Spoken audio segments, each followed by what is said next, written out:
don't have my usual multiple outfits, so I thought I'd try, you know, glasses, maybe, or lipstick. No, I didn't bring wigs this time. Crazy me.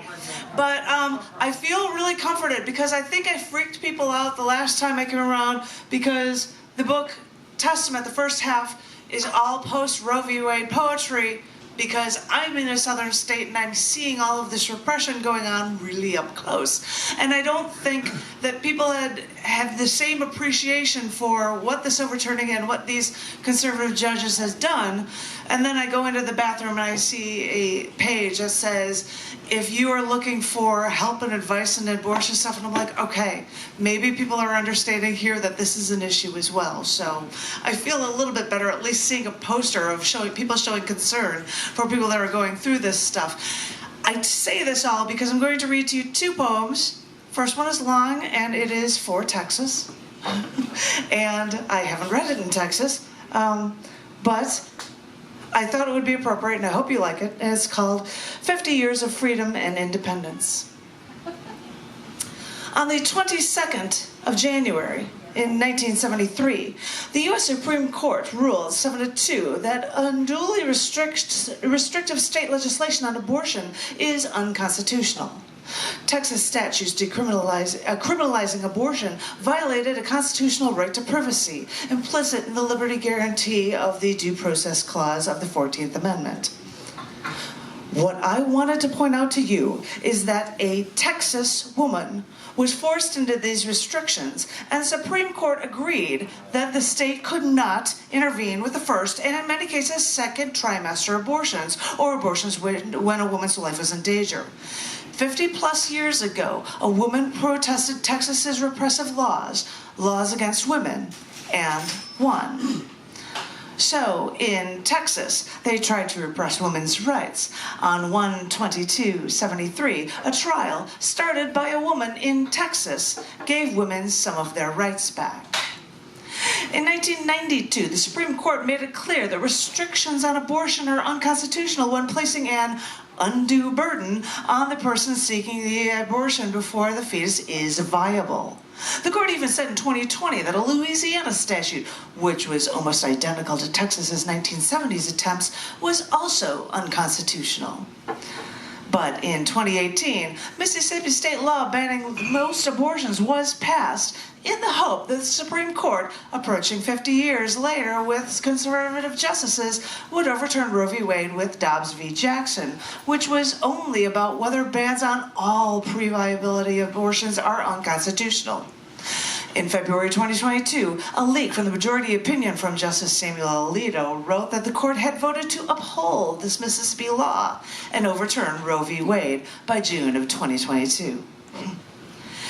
It's now over 50 years, and women thought they gained their rights, but how far have we really come, baby? When now a clump of cells, of non-viable cells, is a baby, and women are now slaves to the state again. After the passing of Roe v. Wade in 1/22/73, it wasn't destroyed on my birthday, 6/22/22, but on 6/24/22, when Dobbs v. Jackson was passed, overturning Roe v. Wade.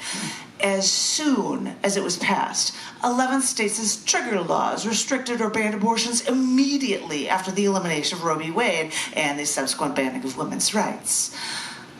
Wade recognized that the decision whether to continue or end a pregnancy belongs to the individual, not the government. But it's the government's choice now, not yours.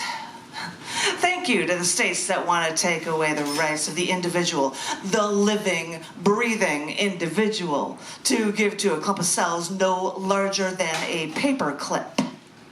In these states, so much for the raped 10-year-old girl who, after this trauma, can't have an abortion in her state. Or, oh well, for the woman, even when doctors declare the fetus inside her is non-viable, doctors still can't remove it. And when the woman has a miscarriage later at home on 9/22/23, she is actually charged with a felony. Here in Texas, and in all southern-leaning and once slave-supporting states, their loathing of all womankind has never changed. Over 50 years ago, women fought to get some of their rights back in Texas, and they won. But conservative hatred fermented so long, it took them half a century to find a justice who would so ignore the law. The Constitution's Ninth Amendment spells out our rights. Quote, "The enumeration of the Constitution or certain rights shall not be construed to deny or disparage others retained by the people." They spell it out in the 14th Amendment Due Process Clause that your fundamental rights are not specifically enumerated elsewhere in the Constitution, including the right to marry, the right to use contraception, or the right to an abortion. But why worry about the law in multiple places in the U.S. Constitution when your desire to thwart women's rights has been so denied to you for so long that your percolating hatred finally explodes? I have worked to help protect women for over half my life. I've helped people after rape, violence, and abuse. But for even longer, we've had that gushy, deep in our hearts feeling that women have had all my sentient life, or that at least when it came to our government not interfering with our basic bodily rights. And then they wait for their chance to pounce, thanks to those conservatives who prefer to keep us under their thumbs so personally that we now feel less safe even with our own doctors than we did before. Now there's just another place where we should feel safe that we've lost. Another nail in our coffin, more dirt over our grave. You bury us before we live. After this overturning, after these trigger laws, after more and more cases where women are so subjugated, I wrote my testament outlining these injustices. I went to bookstores, bars, FM radio interviews, even cafes in some of the most repressive states in these United States, told my story, and thought I was making a difference. I thought I could write it all down, put it all in a book, put it on a shelf, and feel like I've accomplished something. But have I? I can share the news of what these laws have done to people of all genders, races, and classes. Then what? Just sharing the news of the offenses when they cannot reach the ears of those who choose to not listen? This makes me ask, what progress have I made? If we protest and no one is there to hear it, then what are we accomplishing? Writing until our fountain pens run dry, scratching until we lose our fingernails, until our fingertips are sore and bloody to uncover these truths and scratch out the error of their ways? Or screaming our protests out into the wind until we feel our voices are all but lost? How are we making a difference? I know I keep asking questions, but my futility in getting answers forces me to end all of my questions with periods, and these questions become statements of fact. So, after all I've seen, and after all the changes that have happened, with more pronounced and more violent laws, and seeing the real effect of the execution of these pro-life laws, when pro-life is the most ironic term I've ever heard. Their name doesn't support life and only represses half the population instead.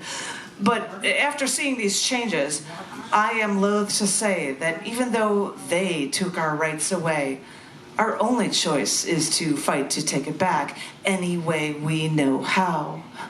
I've seen the people rioting. I've seen the protests. I've seen the marches with people holding posters high in the air.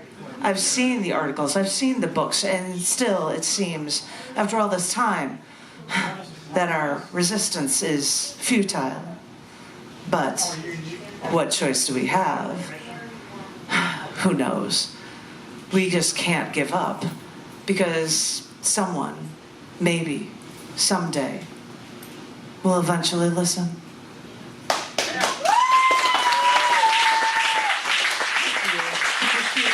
was a long one, and I was going to do one more that was shorter that so relates, and it's a different state. What? This one's for Alabama. And I was hearing my sister talking about this a lot while I just came to visit since I'm staying with her. And it is titled, it's for Arizona, titled 1864 Mentality in 2024. Somebody already knows what this is. Here we go. After I fought sexism and objectification as an acquaintance rape workshop facilitator, I'm then carted off to these southern states to witness a healthcare right that all women had all my sentient life taken away by the courts. Oh, wait, it wasn't taken away, but an entertainer-in-chief who once supported abortion rights, said he changed his mind and then stacked the U.S. Supreme Court with conservatives who use a southern state's law to overturn Roe v. Wade. So now states can choose to take away women's rights. What I didn't know was what would befall us with this assault on women's rights by southern and once slave-supporting states. So after a year of seeing this cruelty firsthand in Texas, writing a testament and sharing these stories in Arkansas and Illinois bookstores, cafes, and bars, a part of me thought my work was done.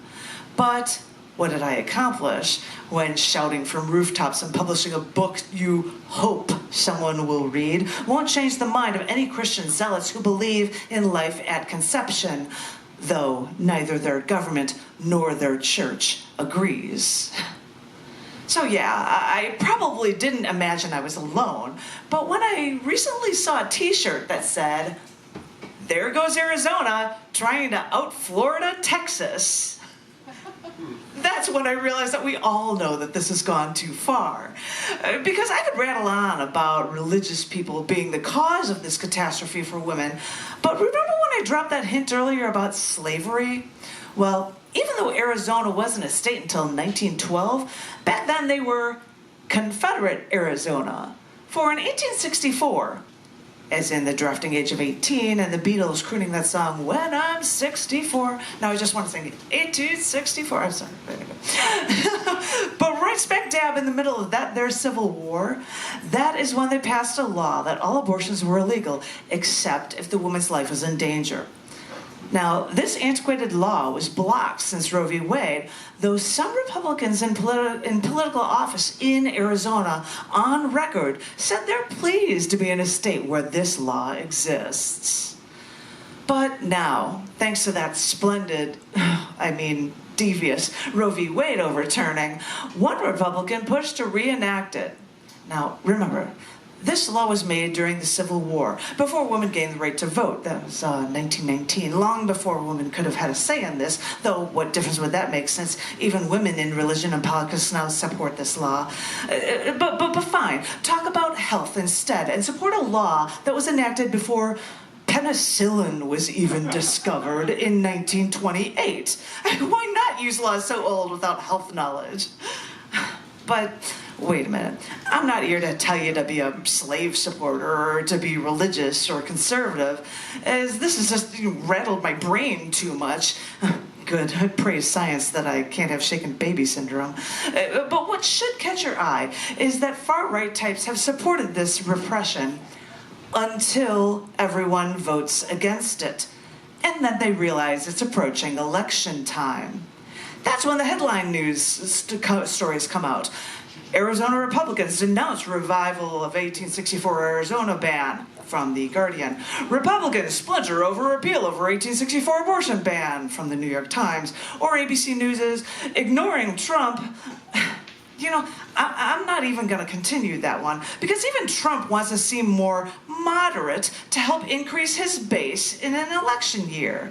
So, remember, people's ethics will change at the drop of a hat if it has anything to do with politics and their selfish effort of trying to win the masses over so that they can be the ones with the real power. Thank you.